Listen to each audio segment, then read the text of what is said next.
कहानी शुरू होती है एक छोटे से गांव के पास एक अत्यंत भयानक और भूतिया कब्रिस्तान की। यहाँ का वातावरण हमेशा से ही अजीब और डरावना रहता था।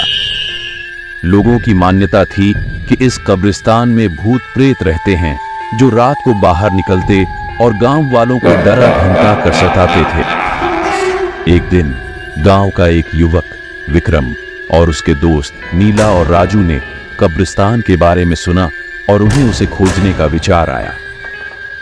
उनकी नैतिकता मानते हुए वे गांव के मुख्य सरपंच से अनुमति लेकर वहां चले गए। कब्रिस्तान में पहुंचकर उन्होंने देखा कि वहां का माहौल वास्तव में डरावना था। पुरानी भंगुर कब्रें, बिखरे हुए अंधेरे और चीखती आवाजें उन्हें डराने लगी। फिर भी वे अपने मिशन में अग्रसर हुए। जब वे कब्रिस्तान के भीतर गहरे में गए तो उन्होंने एक अजीबोगरीब मकबरा देखा। उसमें लिखा था, जो इसे छुएगा वह इसे पूरी तरह से सहेजेगा। विक्रम, नीला और राजू ने इसे छूने का फैसला किया। जैसे ही वे मकबरे की चौंकाने वाली तकनीक को छूते हैं, एक भयानक आवाज सुनाई दी। मकबरा एक सेकंड के लिए खुल गया और फिर बंद हो गया। लेकिन जैसे ही वे उससे बाहर निकलने के लिए प्रयास करते हैं, उन्हें भयानक भूतों का सामना हुआ।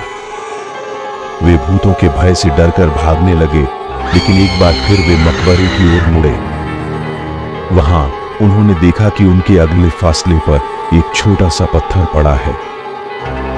धीरे धीरे वे पत्थर के पास पहुंचे और उसे उठाने की कोशिश की, लेकिन उस पर भूतों का प्रभाव था। उन्होंने मिलकर उसे हटाया और अंत में मकबरे से बाहर निकल आए।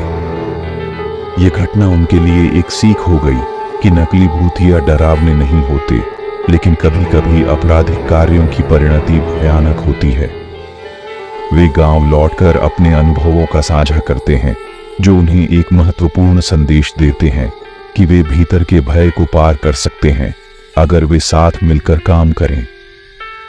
इस कहानी से हमें यह सीखने को मिलता है कि वास्तव में डरावने स्थानों या चीजों से हमें डरने की आवश्यकता नहीं है, बल्कि हमें उन्हें पार करने की जरूरत है।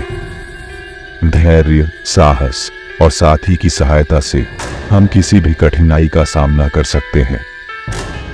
वीडियो अच्छा लगा तो चैनल को लाइक करें और सब्सक्राइब करें।